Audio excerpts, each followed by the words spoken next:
One of the things that struck me when you explore a life or a family's lives over generations is that they make choices that determine the choices of later generations. Looking at history through the story of the family became a way of thinking about the durability of political traditions and the durability of the left in particular. You start with a story in a world which seems unimaginably remote from our own, the world of the forests of Western Russia at the end of the 19th century. And that's the world out of which this very powerful and I think admirable and interesting leftist tradition emerges that my grandfather, a leading political activist, a revolutionary on the left, participated in. Then he got disillusioned, there was a clampdown, there was a repression, he himself was sent to Siberia 2 or 3 times.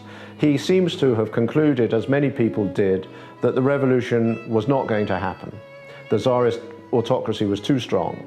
He settled in England, married my grandmother, brought her out of the Soviet Union, and they built a house in North London. I started through this detective work to see the ways in which politics and personality were completely entangled, as they often are.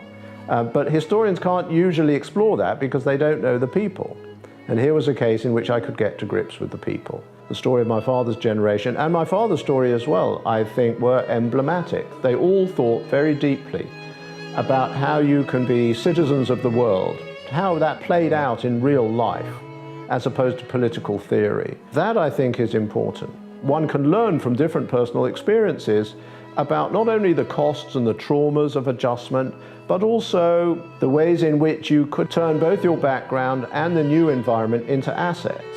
I wanted to tell this story not as a story of trauma or of sacrifice or of somehow identity denied, but a story of the embrace of a new environment without giving up what you valued from the old one. That seems to me a valuable story for today.